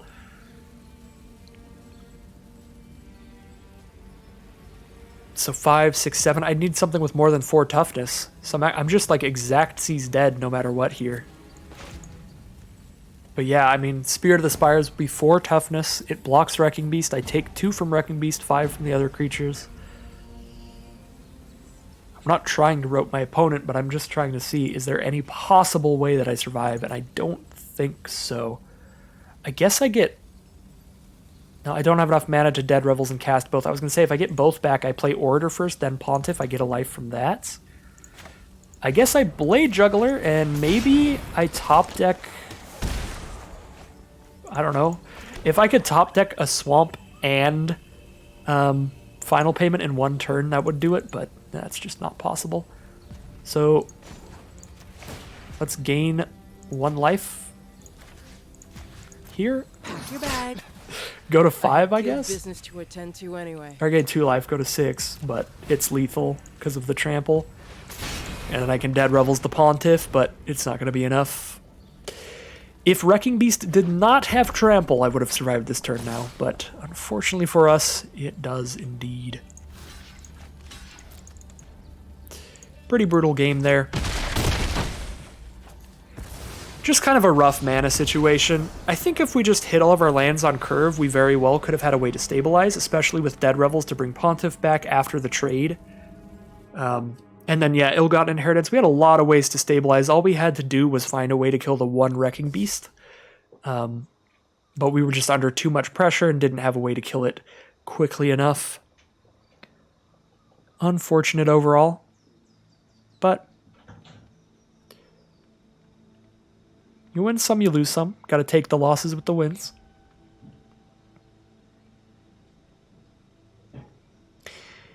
It's not like one of the losses that I'll have where I'll get that loss and I'll be like, oh, that was like a big weakness of my deck. I feel like my deck is like really bad because of that or something.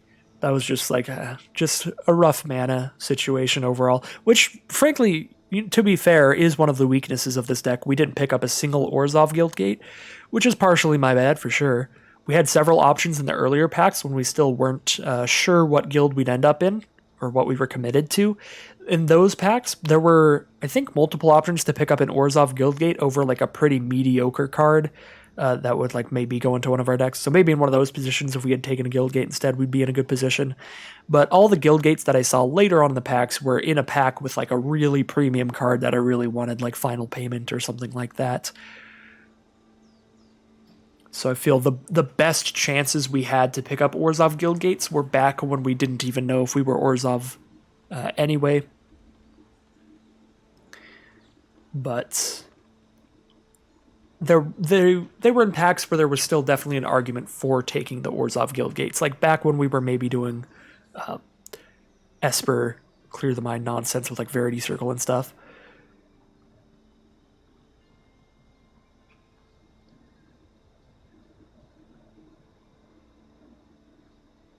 And we are back in the 2-minute long Mythic queues. All right, here we go. This could be the final game. If I lose this one, then this deck went 3-3, perfectly even, right on the average level.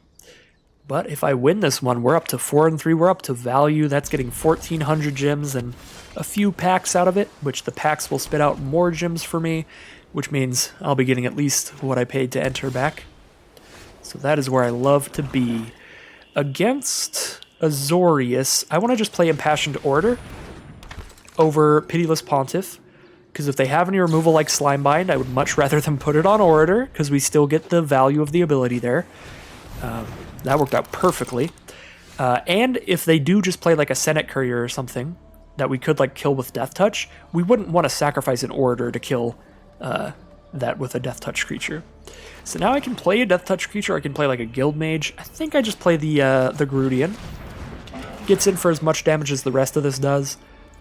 And it's the creature I'd be the most okay with dying. And I feel that a 2-2 Death Touch is pretty much comparable to a 2-2 Death Touch Indestructible against Azorius, because almost everything they're going to block with is like a 1-4 or a 0-4 or 0-6, stuff like that I don't need Indestructible against. Now we're definitely going to play 2 creatures here, so we can try to outrace this Ill-Gotten Inheritance.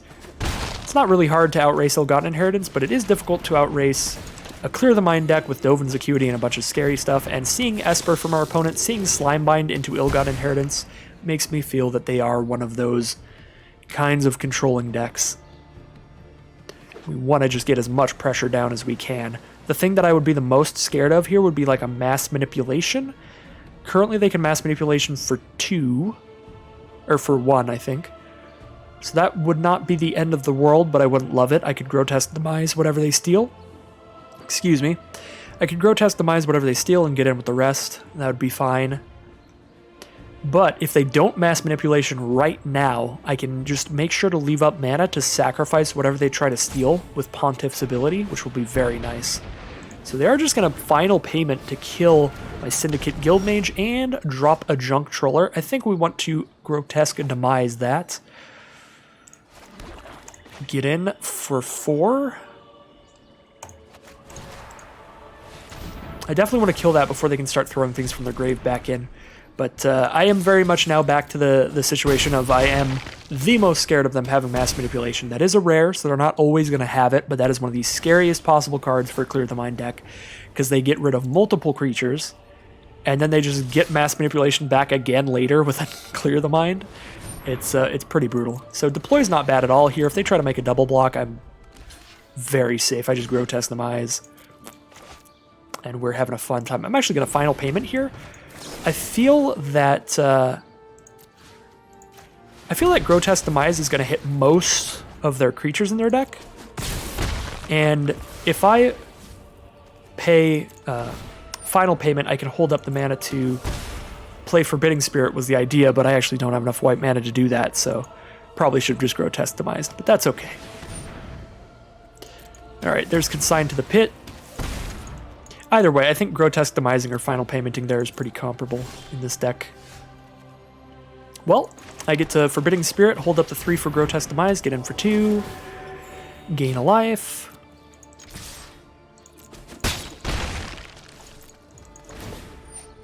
That was a pretty embarrassing play. Definitely should have just Grotesque Demised the 1/1.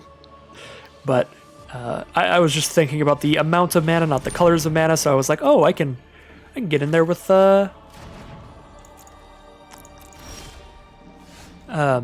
Forbidding Spirit and play the removal.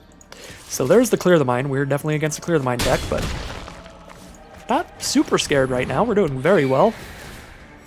They are going to have to pop their Ill-Gotten Inheritance just to survive here if they don't draw something good. They're going to take 7. If they just have a creature, we Grotesque Demise it. Just maybe a Law Mage's Binding or something. That'd be kind of sad. That means they get to keep the Ill-Gotten Inheritance around a little longer, gain more life off of it. They do Consign to the Pit on the Senate Guildmage, so they do survive this turn, go to 2. I do have enough mana to Spirit of the Spires and hold up Grotesque Demise, do I? Actually, no, I don't. I'm off by only 1, but that's okay, because we can absolutely just cast Grotesque Demise during our turn. They're not going to play some random, super hasty 11 power threat. And if they do, you'll have too much power for Grotesque Demise anyway. 2 cards in hand. Orzhov Locket on board. They don't have the mana to crack that to draw any cards. I'm feeling really nice. All right, yeah, I was going to say we have exactly 7 on board, so if they don't have something to do something immediately, they can't even gain the life off of Ill-Gotten Inheritance to survive that turn. They could pop it to gain 4, but then they go to 7, and I have 7 power out. Well, that was pretty nice. That puts us to 4 wins. We are basically in the money. We're getting value now. If you own basically the whole set... Oh, hey, Profumatu. That is another streamer. A much larger streamer than myself, I believe. So, Impassioned Order is playable here, but the mana is super rough. I think we got a mulligan that. We've got both colors here. I can just get rid of a Swamp. And I'll run with this. Opponent is on red. So it could be Gruul, could be Rakdos. Gruul it is. Hopefully they're not off to an impressively fast start here. Nice 3/3 should block that well. They'll need the 4 mana to pump into it. And even if they have enough mana to pump into it, it only pumps up to a 3 toughness creature. There's a Burning Tree Vandal as a 3/2. We'll definitely play Senate Griffin this turn, and we've hit our 5th mana for Grasping Thrill, so any land on top I'm going to want to send away, like this Plains. Past the turn, not going to attack in here. We are definitely not going to be on the aggressive against Gruul most often. Send in, draw a card off the Burning Tree Vandal. I think I just accept the trades here. I mean, I get them to dump their mana into the Goblin to slow them down if I do this. So I kind of like that. Accepting the trades here, because if I draw into any Dead Revels later, having these in the grave will be fine. Looks like we do have just the random pump spell, save the Gravelhide Goblin. And a Territorial Boar it is. Well, we play our Thrall and pass the turn.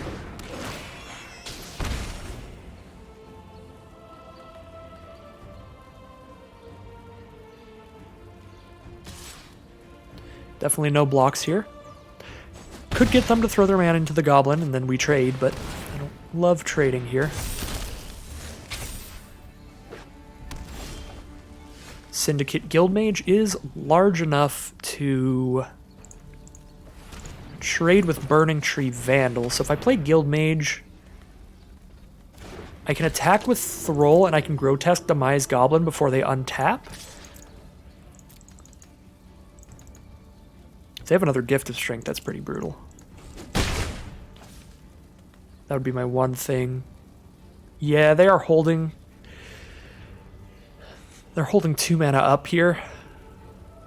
Really don't want to get just slammed by a Gift of Strength, so I'm just going to pass. The thing that would get me to Grotesque Demise right now would be that they don't have enough mana to pump Goblin to its own ability to save it from Grotesque Demise, but they do have enough mana to do like Gift of Strength, Colossus, any of that stuff, and that'd be pretty brutal. So I'm going to put the block on the Burning Tree Vandal here. If they have some kind of pump spell, they're likely to just use it here to save the Vandal. They do have a Stony Strength for +1. So I can kill the Vandal now. I take 6. I'll go for it.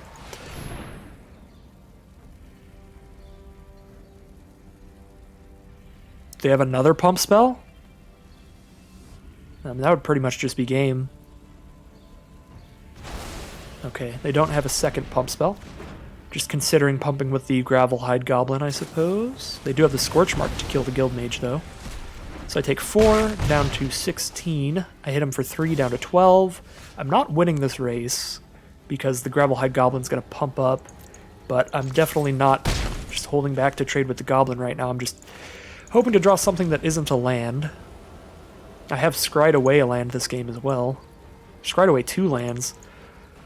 3, 4, 5, 6, 7, 8, 9 lands we've hit then.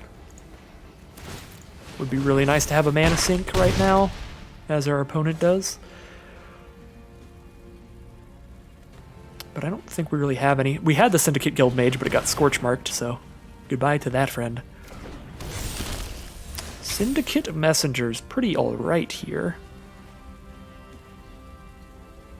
So if I attack...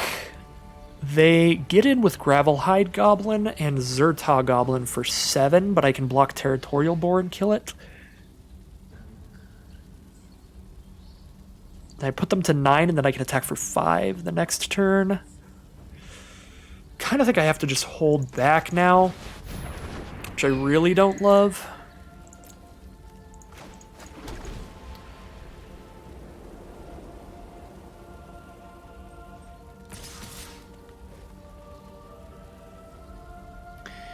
Alright. If they've got some crazy pump spell, they've got some crazy pump spell. Pump it up for the trade, and that is what occurs. I'm down to 7 now. Blade Juggler. It's pretty alright. I could definitely draw into a final payment or something. That would be very nice. Imperious Oligarch's great too. That's huge. That's absolutely huge. Now they're down to 10. Oligarch was a fantastic draw. Well, Blade Juggler was really the incredibly good draw there. Now I just keep getting in with the Messenger. 4-turn clock now. Another Territorial Boar for my opponent, so they can try to go wide for the final damage here. Any creature is valuable at this point. Final payment is a real good draw. That makes me even safer, even if they do some crazy pump spell, or they draw Endraze Forerunners. Well, actually, Endraze Forerunners would kill me because of the Enter the Battlefield effect. So, I don't want to die to Endraze Forerunners like twice in one draft. That would be just bonkers brutal. Oh no, triggering the Territorial Boar's ability is super rough here. Oh no. Triggering the Territorial Boar's ability is really rough here. So I can block there for sure, and then I block there because that one's got trample anyway. And then I take 3 and shoot the Trollbred Guardian. Yeah, because Oligarch's gonna die anyway.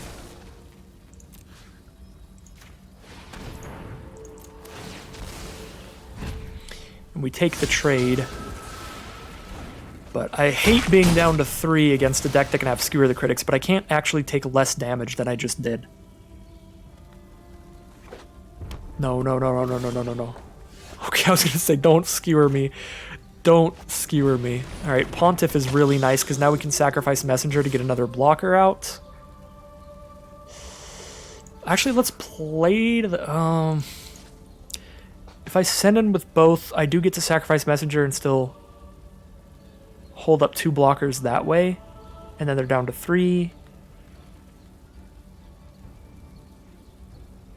I think I just send in with just the Messenger. And there's an argument for not even sending in there, because then I have a 2-3 to block their 2-2. Burning Tree Vandal with Riot. Oh, God. That's pretty bad, but I can trade it with my 1-1. So I'm not actually dead. Yep. Yep. Okay, so we put the Death Toucher on the Goblin, the 1-1 on the Vandal. And then do I want to just lose my Messenger?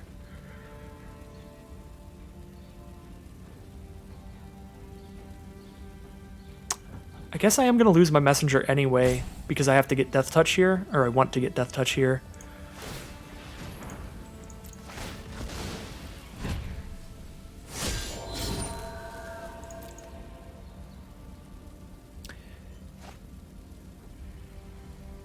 If they didn't immediately draw into Skewer the Critics, I can block to deal 3 to them next turn.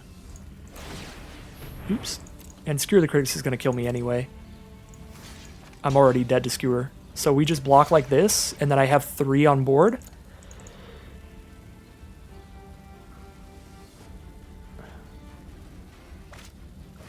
Oh my god. Brutal, brutal draw. GG. So close game. Wait, when did they gain a life? I thought they were at 3 as well. I didn't even have the math right. They weren't quite dead unless I top-decked like a Grasping Thrall, Dead Revels, Ill-Gotten Inheritance, any of that kind of stuff. Ooh, yeah, that Colossus would have killed me no matter what I did there, so... Cool way to end it, though, play against another streamer at the end. 4 wins and 3 losses is nothing to scoff at. I do like this deck a lot. I think it was pretty well drafted. The only game that I feel we like really got unlucky in was the double Forerunners was pretty insane. And then I guess the second loss we had was a lot of mana issues. But that last loss, that was a super fair loss, super fun back and forth game. So overall, really great run. In terms of like enjoyment of the gameplay, even if we didn't do absolute gangbusters in terms of the wins and losses, 4-3 is still a positive record. I'm absolutely going to take that anytime I can get it. We'll see what we get in the packs. It's just going to be gems. I won't lie to you. That's all there is at this point. But as always, if you're watching on YouTube, I'd like to thank you all for watching. If you want to see more content, stick around on the channel, like, comment, subscribe, all of those goodies, and I will see you again for some more Magic Arena tomorrow. Alright, Twitch people. I think I'm good to do one more draft here before I head off.